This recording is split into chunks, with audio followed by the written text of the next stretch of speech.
1994 കൂത്തുപറമ്പിലെ യുവത ഏറ്റെടുത്തത് ആ കാലഘട്ടത്തിലെ യുവത്വത്തിൻ്റെ കടമകളായിരുന്നു.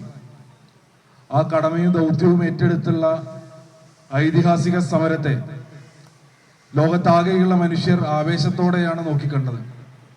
30 ആണ്ടിനിപ്പുറം കൂത്തുപറമ്പിലെ അനശ്വരരായ പോരാളികളുടെ ഓർമ്മകളിലേക്ക് നമ്മൾ വീണ്ടും എത്തുമ്പോൾ, നേരത്തെ ഡിവൈഎഫ്ഐ സംസ്ഥാന സെക്രട്ടറി പ്രിയപ്പെട്ട സഖാവ് സൂചിപ്പിച്ചതുപോലെ ഈ കാലഘട്ടത്തിന്റെ നിരവധിയായ കടമകൾ, ദൗത്യങ്ങൾ നമുക്ക് ഏറ്റെടുത്ത് മുന്നോട്ട് പോകാനുണ്ട്. യുവത നേരിട്ടുകൊണ്ടിരിക്കുന്ന വിവിധങ്ങളായ പ്രതിസന്ധികളോടൊപ്പം രാജ്യത്തെ ഭരണകൂടം അങ്ങേയറ്റം ഭരണഘടനാ വിരുദ്ധമായി രാജ്യത്ത് നടത്തിക്കൊണ്ടിരിക്കുന്ന നിരവധിയായ ഇടപെടലുകൾക്കെതിരെ അതിശക്തമായ സമരമായി മാറിക്കൊണ്ടിരിക്കുന്ന ആളുകളാണ് നമ്മൾ.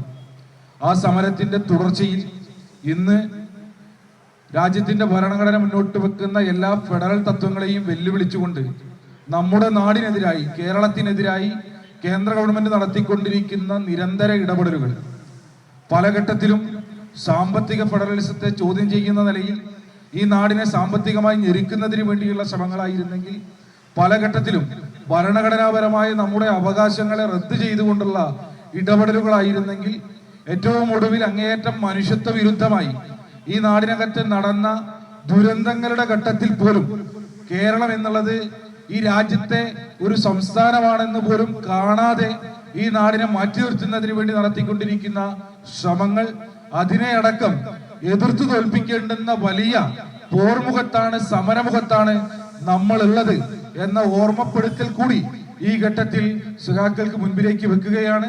വലിയ സമരമായി മാറേണ്ടുന്ന കാലഘട്ടത്തിലാണ് നമ്മളുള്ളത്.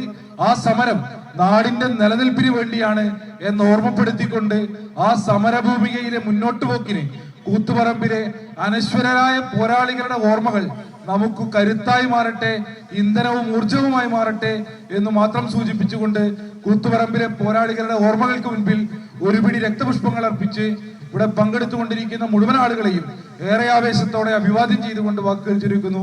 സ്നേഹാഭിവാദ്യങ്ങൾ.